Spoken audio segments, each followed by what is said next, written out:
안녕하십니까, 류캔드이십니다. 마미손 가면 좀 잘 어울리나요? 가면이 제가 4개를 시켰는데 다 그냥 그렇고 이거에 제일 잘 어울리는 것 같더라고요. 이거 진짜 난지 모르겠네, 이거. 네, 아무튼 앞으로는 이 모습으로 등장하도록 하겠습니다. 다른 게 아니라 오늘은 이제 부동산, 전에 공지드린 대로 부동산에 대한 이야기 한번 들려드리려고 이렇게 카메라를 켰습니다. 이 최첨단 시스템과 함께 드디어 제가 이 동영상 안에 동영상을 넣는 기능을 알았어요.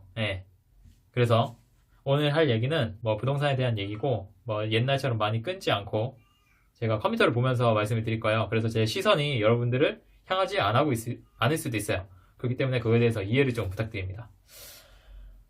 먼저 제가 이렇게 그 부동산, 첫 번째 부동산 주제로 부동산 투자 썰 몇 가지를 공개하겠다라고 했는데 이게 오해하시면 안 돼요. 그러니까 이게 제가 여러분들한테 믿음을 보여드리기 위해서 준비한 거지 제가 자랑을 하려고 한 거는 절대 아닙니다. 앞으로 나올 이야기들 제가 이제 부동산에 대해서 썰만 하는 게 아니라 어떻게 부동산을 공부해야 되는지 그런 거에 대해서 이제 이야기를 풀 건데 너무 처음부터 그 공부 얘기를 하려니까는 이게 믿음도 안 가고 동기부여도 안 될 것 같아가지고 그냥 재밌게 한번 들어보시라고 제가 수익이 났던 아파트들을 매수를 할 때 어떤 기준으로 매수를 했는지를 설명을 드리려는 거예요. 알겠죠? 앞으로 저는 투자처를 찍어드릴 생각도 전혀 없고요. 저한테 물어보지도 마세요. 그리고 제 주변에 있는 부동산 투자하시는 분들 대부분 다 셀프 전문가입니다. 자기 자신 혼자 자기 자신이 부동산을 분석을 하고 임장을 다니고 부동산에 들어가서 뭐 임장이라는 게 부동산에 다니면서 이제 뭐 물건도 체크를 하고 어떻게 흐름이 흘러가고 있고 소장님들 만나서 분위기가 어떻고 이런 거 하는 활동이 임장이라고 하죠. 다들 셀프 전문가세요. 다들 이제 누군가의 뭐 이렇게 도움을 빌려 누군가 뭐 전문가라고 자칭하는 사람들의 도움을 빌려서 투자하고 그런 사람들이 없습니다. 그런 사람들이 끝이 좋지 않은 걸 많이 봤어요. 그래서 제가 찍어드릴 수는 있어요. 만약에 찍어줬다고 쳐봐요. 그럼 여러분들이 그걸 받아서 뭐 수익이 났어요. 안 날 수도 있지. 났다고 쳐요. 났으면 여러분 버릇이 어떻게 되냐면 누군가 찍어주길 원할 수도 있어요. 그렇게 되면 위험한 게 이 부동산에는 정말 사기꾼들이 많습니다. 그렇기 때문에 그런 사람들이 이제 혹하는 얘기들로 여러분들 꼬시면 싹 넘어가죠. 막 귀가 얇으니까 한번 이런 식으로 성공해본 사례가 있기 때문에 그렇게 될 가능성이 커요. 이 영상을 보시고 관심 있으신 분들은 차라리 구독을 누르시고 제가 자본주의 시스템에서 부동산을 어떻게 공부해야 되는지에 대해서 설명을 계속해서 드릴 거예요. 그렇기 때문에 같이 공부를 하면서 성장할 수 있었으면 좋겠습니다. 자, 이제 본론으로 들어가 볼게요. 여기서 소개해드리는 썰 3개는 이제 거의 같은 시기에 투자를 했고 투자금 자체가 적게 들어갔습니다. 그래서 사례로 보여드리기가 되게 좋을 것 같아서 가지고 왔고요. 썰 1번하고 2번부터 풀도록 할게요. 1번하고 2번은 지방 대도시에 투자한 케이스예요. 지역을 아예 안 밝히면 좀 그러니까 그 대전입니다. 제가 그 당시에 대전에 투자한 이유에 대해서 설명을 드릴게요. 대전은 그동안 꾸준하게 공급이 없었어요. 근데 이 그래프를 보시면 아시겠지만 이게 지금 제가 투자한 아파트의 매매가 그래프인데 여기 글자가 잘 안 보이실 텐데 2011년부터 2017년까지 거의 아파트 가격이 오르질 않았죠. 이게 나중에 설명을 드리겠지만 아주 오랜 기간 동안 인플레이션이 진행되었음에도 불구하고 주택 가격이 변하지 않은 겁니다. 이거는 오를 확률이 있는 거예요. 왜? 자산의 가격은 계속해서 오르게 되어 있습니다. 왜? 인플레이션이 진행되고 있기 때문에. 계속해서 통화량은 증가를 하고 있고 그에 따라서 유한한 자산들은 가격이 오르게 돼요. 짜장면 값만 봐도 알잖아요. 뭐 짧게 말하고 이거에 대해서는 나중에 설명을 드리도록 할게요. 자, 공급이 없었는데 오르지 않은 이유가 있었겠죠. 먼저 이거는 제가 그 자체적으로 가지고 있는 데이터인데 이 대전광역시의 공급 자료예요. 그러니까 입주를 언제 했느냐. 보시면은 요 파란색이 대전에 이제 입주하는 아파트의 물량이고 빨간 선이 대체적으로 사람들이 생각하는 대전의 수요량입니다. 그러니까 빨간 선 수요량보다 파란색이 적으면 수요와 공급이 깨진 거라고 보시면 되죠.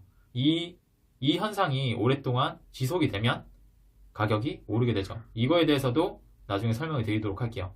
보시면 2013년, 2014년에는 조금 공급 물량이 있긴 했지만 14년부터 지속적으로 대전에는 공급이 없었어요. 그럼에도 불구하고 아까 제가 보여드린 그래프에서 가격이 변동이 없었죠. 그에 대한 이유가 뭐냐? 이 세종특별시 때문에 그렇습니다. 이 세종과 대전의 그 거리적인 지리적 거리가 이렇게 가까워요. 근데 세종의 그간 입주가 정말 많았습니다. 거의 신도시, 메가급 신도시이기 때문에 대전광역시에 영향을 안 미칠 수가 없었죠. 이게 지금 세종시의 입주 물량이에요. 보시면 어마어마하죠. 이게 뭐 15,000세대, 뭐 12,000세대 한 해에 들어오는 양이 이 정도면 어마어마한데 지금 현재 세종특별시 인구 수가 30만이 좀 안 되는 걸로 알고 있거든요. 근데 30만이 좀 안 되는 도시에 12,000세대 뭐 이런 게 한 해도 아니고 뭐 달아서 계속 있다 보니까는 참 대전 쪽에서 많이 세종으로 건너가셨죠. 네. 그래가지고 공급이 꾸준하게 있다 보니까 인근 도시인 대전에서도 이제 가격이 오르지 못하고 있었어요. 근데 다시 보시면 아시겠지만 요 대전은 꾸준하게 그 공급이 없는데 반해서 세종은 계속해서 공급이 있다가 보시면 한 요 정도 시기 16년 그리고 요 정도 시기 그냥 봐도 공급이 좀 없어 보이죠. 세종의 공급이 줄어드는 그런 시기가 도래하게 됩니다. 요걸 받고 세종의 공급이 그간 대전이 못 오른 이유는 세종 때문이었는데 세종의 공급이 줄어든다. 그러면 대전에 영향을 미칠 수 있다는 거죠. 그렇기 때문에 계속해서 대전을 투자처로 보고 있었어요. 그러다가 이게 대전을 잘 아시는지 모르겠지만 대전에 구가 4개인가 5개인가 있는데 대표적으로 뭐 아파트들이 밀집되어 있는 데가 유성구하고 서구예요. 그래서 유성구로 갈지 서구로 갈지 고민을 많이 했어요. 근데 요 보시면 제 투자 타이밍이 한 요때쯤 됩니다. 17년 이제 7월이니까 한 요 정도 시기가 되죠. 잠깐 동안 물량이 없는 시기. 근데 요 17년 2분기에 물량이 아주 많았어요. 근데 보시면 18년 1분기에 또 입주가 많죠. 그렇기 때문에 저는 그게 궁금했습니다. 과연 이 입주 때 영향이 어디까지 올 것인가? 예. 17년 이걸 알려면은 요걸 보면 되겠죠. 그러니까 17년 2분기 당시에 이때 입주가 거의 몰려 있었습니다. 세종에 4월 달에 입주한 아파트들이 대부분이었는데 거의 7,000세대가 넘게 들어왔어요. 보시면 여기 잘 안 보이시겠지만 거의 7,000세대입니다. 7,000세대가 넘게 들어왔는데 이때 당시에 입주를 할 때 대전에 어떤 구에 가장 많은 영향을 미쳤는지를 봤습니다. 보시면 이거는 한국감정원 어플리케이션에 있는 주간 시세인데 요 왼쪽에 있는 게 유성구 그리고 오른쪽에 있는 게 서구예요. 요 지금 이렇게 검정색으로 보이는 그래프 요게 그 대전 유성구의 전세가 그래프입니다. 그리고 요 오른쪽이 서구의 그래프 보시면 여기 올라가다가 똑 하고 꺾이는 부분이 있죠. 요 꺾이는 부분이 뭐냐면 17년 4월이에요. 17년 4월에 세종에 입주가 엄청나게 많이 되다 보니까 유성구가 서구보다 세종시에 가깝습니다. 지리적인 거리가 입주에 영향도 미친다는 얘기예요. 보시면 확 꺾였죠? 네, 갑자기 하락하는 국면을 볼 수가 있어요. 입주로 인해서. 매매가는 안 꺾였어요. 이 뒤에 보이는 파란색이 매매가인데 매매가가 꺾이지 않는 매매가는 입주 물량이랑 상관계수가 많지는 않은데 전세는 거의 정확합니다. 상관계수가 아주 커요. 그래서 4월달에 입주를 할 때 유성구는 많이 떨어질 반면 서구는 유성구 대비 적게 떨어졌죠. 그래서 저는 서구로 갔습니다. 그리고 서구가 가지는 지리적인 이점도 있었습니다. 요게 둔산동, 서구의 둔산동의 입지인데 보시면 뭐 정부청사, 정부 대전청사, 대전지방국세청, 뭐 대전고등법원, 대전지방경찰청, 대전광역시청, 뭐 서구청. 대전은 계획도시입니다. 둔산동은 90년대 초반에 입주를 하기 시작했는데 완벽한 계획도시예요. 길도 반듯반듯하고 가보시면 굉장히 대로에 쫙 깔려있고 아파트 반듯반듯하게 서있고 그리고 요 지금 여기서 보이는 요 입지가 대전에 그 핫플레이스예요. 핫플레이스. 그 백화점도 있고 뭐 먹자 시장 뭐 이런 게 다 형성돼 있는 곳이에요. 이렇게 상권 좋고 뭐 일자리 많고 이런 데가 서구의 둔산동이었던 거죠. 이게 그래서 거의 이 학군도 뛰어나요. 보시면 여기 대전에 한밭초등학교라고 있는데 이게 그 대전에서 가장 그 선호하는 그리고 이 충남고등학교 굉장히 대전에서 명물입니다. 그래서 여기 가려고 굉장히 안달이에요. 그래서 보시면 뭐 법원도 있고 뭐 이것저것 많죠. 가보면 세입자가 거의 다 변호사, 판검사, 뭐 의사, 무슨 뭐 회사의 중역 이런 경우가 대부분이에요. 네. 그냥 잘 사는 동네라는 겁니다. 그래서 저는 이 대전에 대해서 계속해서 관심을 가지면서 이제 괜찮은 매물이 나오기를 기다렸고, 그렇게 살펴보던 중에 계속해서 전화도 하고 가서 부동산 사장님도 만나고 하면서 괜찮은 매물이 나왔어요. 제가 그 당시에 그러니까 3억 천에 매수를 했고, 말씀을 드려도 되나? 이 가격 같은 거 말씀을 드려도 되는지 모르겠네.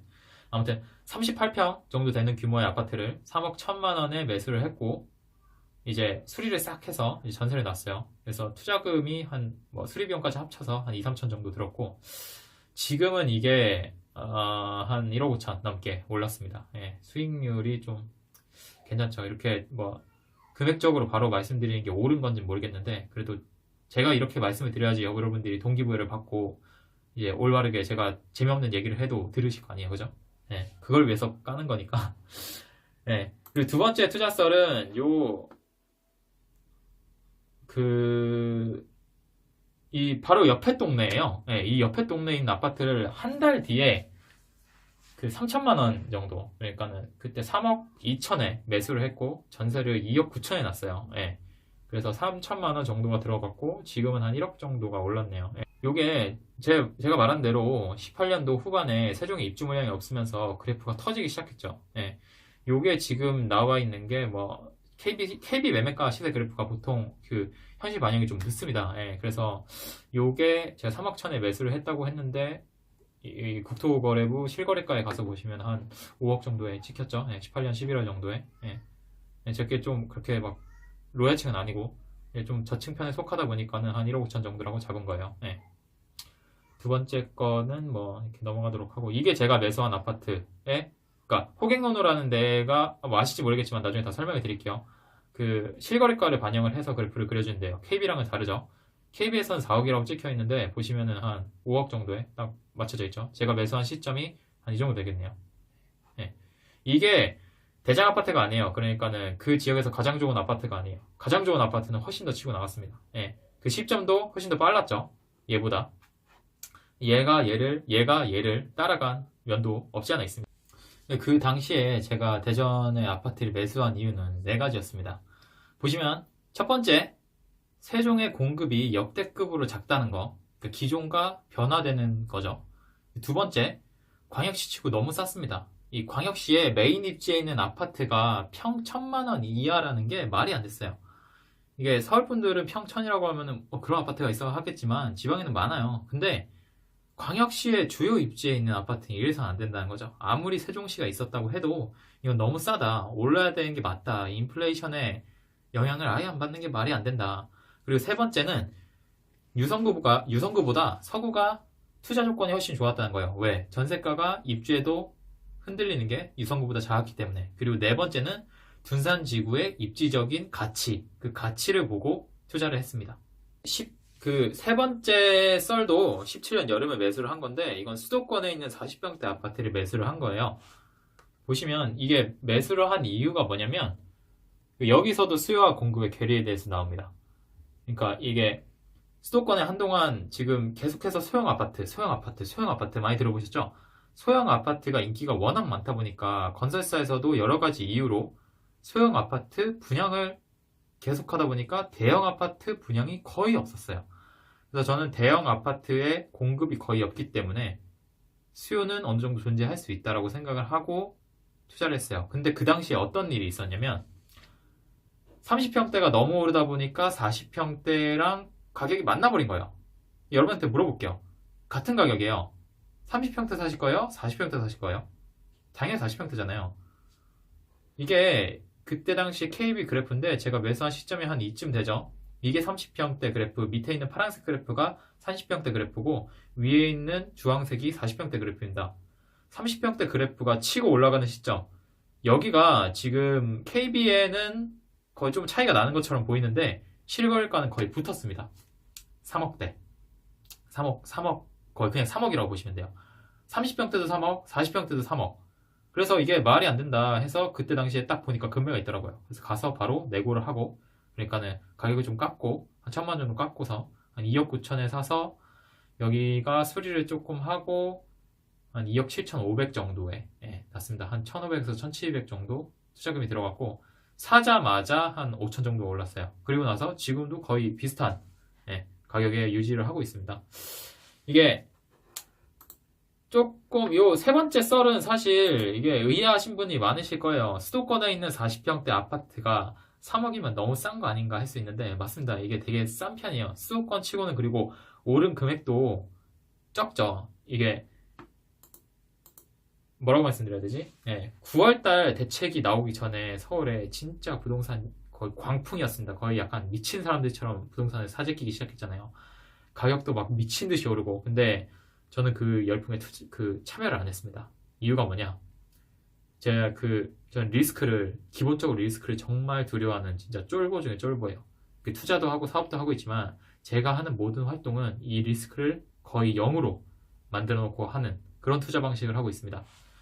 이게 제가 말하는 제가 감당 가능한 선에서만 투자를 한다는 거예요. 이게 감당 가능한 선이 무슨 말이냐? 만약에 일이 틀어졌어요. 그래서 이건 지금 전세를 끼고 투자를 하는 거잖아요. 전세입자가 나갔어요. 그랬을 때 이 아파트가 누가 들어오지 않아. 전세입자가. 만약에 시장이 얼어붙어서 팔리지도 않고 전세입자도 안 들어오고. 그러면은 이거를 잔금을 쳐야 될 거 아니에요. 전세 자금만큼 내가 돈이 있어야 된다는 소리예요. 그거를 내가 할 수 있냐 없냐. 그게 감당 가능한 수준이란 거예요. 제가 걱정되는 게 어떤 말이냐면 얼마 전까지 서울 아파트 릴레이에서 사는 사람들이 대부분 어떤 적이었냐면 2억 언저리의 재산을 가지고 있는데 1억의 신용 대출을 했어요. 그럼 나한테 내가 가진 돈이 3억이죠. 그리고 나서 한 6억, 7억 내는 아파트들을 사요. 3억 전세를 깔고 사는 거죠. 근데 만약에 이 사람이 잘 되면 좋은 거죠. 잘 돼서 오르면 좋은 건데 만약에 이 사람이 갑자기 전세를 파기를 해야겠다, 나가야겠다 라고 해서 아니면 어떤 일이 생겨서 나가게 됐어요. 그랬을 때 감당을 할 수 있냐 이거예요. 나는 이미 신용대출 1억을 냈고 3억을 감당을 해야 되는데 아파트 주택담보대출로 나오는 게 서울 같은 경우는 굉장히 적죠. 이게 1주택자, 무주택자 이러면 몰라도 다주택자 같은 경우는 그 폭이 굉장히 다주택자는 아예 그 대출이 안 나오죠. 그랬을 때 감당이 안 된다는 겁니다. 그러면 무너지는 게 정말 한순간이에요. 그래서 제가 앞에 말씀드린 3건의 아파트 모두 다 3억대입니다. 3억 초반. 제가 지금 그때 당시 가지고 있었던 현금을 바탕으로 제가 감당 가능한 가격 수준이 3억대였던 거예요. 그래서 40평대지만 굉장히 저렴한 아파트를 샀었죠. 오히려 저는 그 랠리에 참여를 안 한 게 다행이라고 생각해요. 제 투자 소신을 지킨 거기 때문에. 저는 이것 또한 투기라고 생각을 해요. 그래서 자기 그릇에 맞는 투자가 굉장히 중요하다고 생각을 하고 이게 그 부동산 투자에 대한 썰을 제가 몇 가지 풀었는데 재미가 좀 있었는지 모르겠네요. 제가 이렇게 근데 이런 기회들을 어떻게 보면 기회를 잡을 수 있었던 이유가 뭘까? 제가 그 전에 꾸준하게 1년 넘게 1년 반이 한 2년 정도 꾸준하게 부동산 공부를 하고 시세를 체크를 하고 이 사업을 시작하기 전엔 진짜 부동산만 계속해서 공부를 했습니다. 그렇게 준비가 되어 있고 계속해서 체크를 하다 보니까 이런 매물을 잡을 수 있었던 거지 그렇지 않았다면 당연히 이런 기회도 오지 않았겠죠. 그래서 여러분도 지금이라도 이렇게 공부를 저랑 같이 하시면서 이런 지식을 쌓으시고 기회가 왔을 때 꼭 잡으셨으면 좋겠습니다.